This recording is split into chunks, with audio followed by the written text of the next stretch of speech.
Hello friend, मैं हूं ताबिश खान। आप देख रहे हैं हमारा channel skill India with Tabish. आज मैं आपके लिए लेके आया हूं ऐसे टॉपिक पर वीडियो जिसमें हम बात करेंगे business analyst role and responsibilities. यहां पर मैं आपको बताऊंगा कि बिजनेस एनालिस्ट का क्या काम होता है, इसके बारे में बात करेंगे इस वीडियो के अंदर पूरा डिटेल में फ्रेंड। तो फ्रेंड, आगे बढ़ने से पहले आप सभी से एक रिक्वेस्ट करना चाहूंगा, अगर आप हमारे चैनल पर न्यू है, अभी तक आपने हमारे चैनल को सब्सक्राइब नहीं किया तो प्लीज जाके सब्सक्राइब कर लीजिए, साथ में बेल आइकन को जरूर दबाइएगा ताकि इसी तरीके के जितने नए नए वीडियो लेके आ रहे हैं उन सबकी नोटिफिकेशन आप तक पहले से पहले पहुंच सकें। साथ ही साथ फ्रेंड, एक रिक्वेस्ट और करना चाहूंगा, वीडियो को पूरा देखिएगा, बीच में स्किप मत कीजिएगा क्योंकि आगे चल के ये बहुत ज्यादा इंफॉर्मेटिव होने वाला है। चलिए फ्रेंड, देर ना करते हुए अपने वीडियो को हम स्टार्ट करते हैं। तो सबसे पहले हम बात करते हैं बिजनेस एनालिस्ट के बारे में। तो यहाँ पर मैं आपको बताना चाहूंगा, किसी भी कंपनी की सेल्स को जो है कहीं पर, जैसे कि मान लीजिए कोई कंपनी है, ठीक है, उसकी जो सेल है, ठीक है, वो वहां पर रुक गई है, ठीक है, उसकी सेल की ग्रोथ नहीं हो रही या फिर कंपनी चाहती है कि अपनी सेल्स को बढ़ाना, तो यहाँ पर जो है वो कंपनी के अंदर बिजनेस एनालिस्ट को हायर करते हैं। बिजनेस एनालिस्ट का एक मेन काम होता है कि जो भी कंपनी है, ठीक है, उसकी सेल्स की ग्रोथ करना, ठीक है, कंपनी की ग्रोथ करना, ठीक है, कंपनी के जो प्रोडक्ट्स हैं उनकी क्वालिटी को डेवलप करना, कंपनी की जो एप्स हैं उनको डेवलप करना, कंपनी के साथ जो क्लाइंट है उनके रिश्ते को मजबूत करना, कंपनी और क्लाइंट के बीच में जो गैप होता है उस गैप को कम करने का काम यहाँ पर बिजनेस एनालिस्ट करता है। तो यहाँ पर मैं आपको बताना चाहूंगा, एक कंपनी के लिए बिजनेस एनालिस्ट जो होता है बहुत ज्यादा जरूरी होता है। उसका जो है मेजर वर्क होता है यहाँ पर, वो कंपनी के लिए, कंपनी के जो भी प्रोडक्ट्स होते हैं, ठीक है, उनके प्रोडक्ट के डेवलपमेंट से रिलेटेड वर्क करते हैं, कंपनी की जो टेक्नोलॉजी है टेक्नोलॉजी से रिलेटेड वर्क करते हैं, कंपनी के जितने भी क्लाइंट है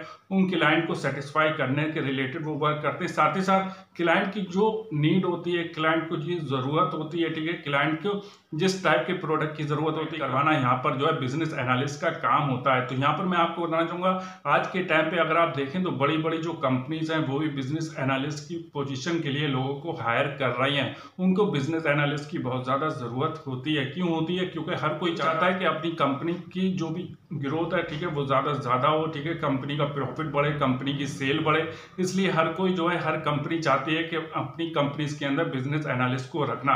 तो यहाँ पर मैं आपको बताना चाहूंगा, अगर जो है आप बिजनेस एनालिस्ट बनने की सोच रहे हैं या इसमें जो है अपना करियर बनाने की सोच रहे हैं तो ये आपके लिए बेस्ट ऑप्शन हो सकता है। फ्रेंड, आगे बढ़ने से पहले यहाँ पर मैं आपको बताना चाहूंगा, अगर आप जानना चाहते हैं कि फाइनेंशियल एनालिस्ट का क्या काम होता है तो इसके ऊपर मैंने पहले से सेपरेट वीडियो बनाया हुआ है। आपको सिंपली आई बटन को जाना चाह के उस वीडियो को आप देख सकते हैं, जिससे कि जो आपकी इंफॉर्मेशन है वो इंक्रीज होगी। इसके बाद में हम बात करते हैं कि जो बिजनेस एनालिस्ट होता है उसके क्या क्या रोल एंड रिस्पॉन्सिबिलिटीज होती है। जो बिजनेस एनालिस्ट होते हैं वो कंपनी की सेल को बढ़ाने के लिए बहुत ज्यादा उनका जरूरी होता है कि वो क्लाइंट के साथ में मीटिंग करें, क्लाइंट की जो प्रॉब्लम है उसको समझे। तो यहाँ पर मैं आपको बताना चाहूंगा, जो बिजनेस एनालिस्ट होता है वो क्लाइंट के साथ में मीटिंग करते हैं, उनकी जो भी प्रॉब्लम है, ठीक है, उनकी जो भी नीड है, जो भी रिक्वायरमेंट है उसको अच्छे से समझते हैं, फिर उसके बाद उनका जो सोल्यूशन होता है इससे रिलेटेड वो उसके लिए काम करते हैं। तो यहाँ पर मैं आपको बताना चाहूंगा कि बिजनेस एनालिस्ट का मेन मकसद होता है कि जितने भी क्लाइंट है कंपनी को ज्यादा से ज्यादा कंपनी के प्रोडक्ट से सेटिस्फाई रहे, कंपनी की सर्विस से सेटिस्फाई रहे, कंपनी से वो ज्यादा से ज्यादा सेटिस्फाई रहे, इसका वो पूरा ध्यान रखते हैं।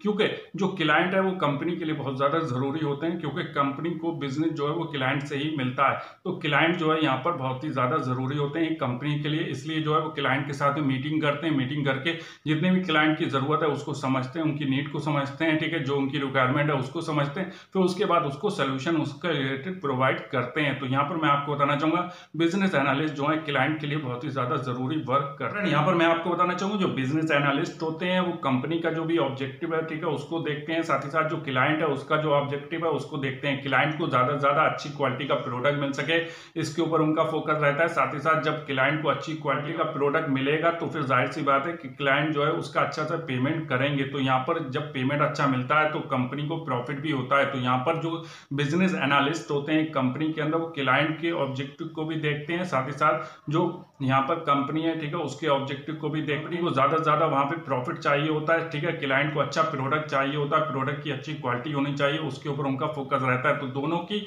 जो भी नीड है, ठीक है, जो भी ऑब्जेक्टिव है उसको देखते हुए वहां पर वो सोल्यूशन प्रोवाइड करते हैं। तो ये सोल्यूशन प्रोवाइड करने का काम यहाँ पर बिजनेस एनालिस्ट का होता है। इसके बाद में हम बात कर बिजनेस एनालिस्ट होते हैं, उनका एक ये भी काम होता है कि कंपनी के जो भी प्रोडक्ट्स हैं, ठीक है, उन प्रोडक्ट को डेवलप किया जाए, कंपनी की जो वेबसाइट है उसको डेवलप किया जाए, कंपनी की वेबसाइट से रिलेटेड कंपनी के प्रोडक्ट से रिलेटेड जो उनकी एप्स हैं, ठीक है, उनको डेवलप किया जा सके, इससे रिलेटेड वो यहाँ पर वर्क करते हैं ताकि जो भी ऐप है, ठीक है, उसमें न्यू फीचर अपडेट हो सके और जो ऐप है कंपनी की, ठीक है, या प्रोडक्ट है वो डेवलप हो सके, इसके रिलेटेड भी वो वर्क करते हैं। साथ ही साथ मैं यहाँ पर आपको बताना चाहूंगा जो बिजनेस एनालिस्ट होते हैं वो न्यू कस्टमर को अपने साथ जोड़ते हैं, न्यू क्लाइंट को जोड़ते हैं, बिजनेस को जनरेट करने के लिए काम करते हैं। लेकिन साथ ही साथ वो जो कंपनी के एक्साइटिंग बिजनेस है, ठीक है, एक्साइटिंग जो क्लाइंट है, जो पुराने क्लाइंट है, ठीक है, उनके साथ में कैसे उनसे बिजनेस निकलेगा, ठीक है, उनके साथ में कैसे बिजनेस सुचारू रूप से चलता रहेगा, इससे रिलेटेड भी वो वर्क करते हैं। तो यहाँ पर जो बिजनेस एनालिस्ट होता है वो न्यू बिजनेस तो जनरेट करते हैं, साथ ही साथ जो एक्साइटिंग उनके क्लाइंट है उनसे भी बिजनेस निकालने की कोशिश करते हैं। ये भी इनका एक प्रमुख काम होता है। फ्रेंड, यहाँ पर मैं आपको बताना चाहूंगा जो कंपनी के प्रोजेक्ट चल रहे हैं या फिर न्यू प्रोजेक्ट जो आने वाले हैं, तो उन प्रोजेक्ट के बारे में भी वो पूरा ध्यान रखते हैं कि वो सही से चलें।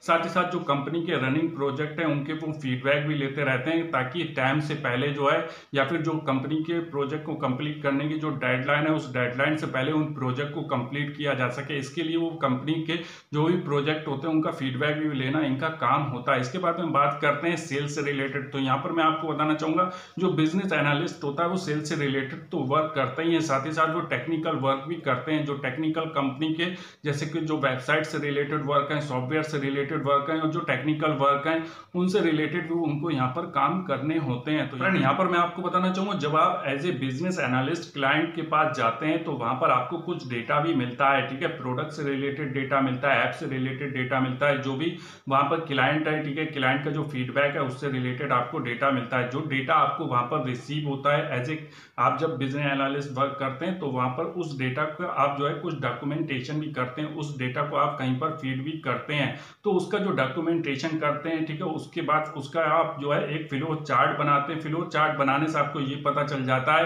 कि आपको अपनी कंपनी के बिजनेस को कैसे ग्रो करना है, इसलिए जो है आप वहां पर डॉक्यूमेंटेशन भी करते हैं। तो फ्रेंड, मैं यहाँ पर आपको बताना चाहूंगा यही कुछ काम थे जो बिजनेस एनालिस्ट एक कंपनी के अंदर करते हैं। अब हम यहाँ पे बात करते हैं कि जो बिजनेस एनालिस्ट होते हैं उनके लिए कौन सी स्किल्स जरूरी होती हैं, किस टाइप की स्किल्स उनके अंदर होनी चाहिए। तो सबसे पहली बात हम करते हैं गुड कम्युनिकेशन स्किल्स। इनके लिए बहुत ज्यादा जरूरी है क्योंकि इनको क्लाइंट से भी बात करनी होती, कंपनी के जो सीनियर मैनेजर्स हैं उनसे बात करनी होती, कंज्यूमर से भी बात करनी होती है, कभी कभी इनको मार्केट रिसर्च भी करनी होती। तो इस तरीके के काम करने के लिए इनके लिए बहुत ज्यादा जरूरी है कि इनकी जो कम्युनिकेशन स्किल्स है वो अच्छी होनी चाहिए। साथ ही साथ यहाँ पर रेटिंग कम्युनिकेशन भी अच्छी होनी चाहिए और इनकी जो वर्बल कम्युनिकेशन है वो भी अच्छी होनी चाहिए। फ्रेंड, यहाँ पर मैं आपको बताना चाहूंगा जब आप as a business analyst work करते तो यहाँ पर बहुत ज्यादा जरूरी है कि आपके अंदर मैनेजरियल स्किल्स भी होनी चाहिए, मैनेजमेंट से रिलेटेड स्किल्स होनी चाहिए, क्योंकि आपको यहाँ पर लोगों से काम करवाना होता है। आपकी एक टीम होती है, उस टीम से आपको काम करवाना होता है। तो यहाँ पे बहुत ज्यादा जरूरी है कि आपको मैनेजमेंट की अच्छी नॉलेज होनी चाहिए, आपके अंदर मैनेजरियल जो स्किल्स है वो होनी चाहिए।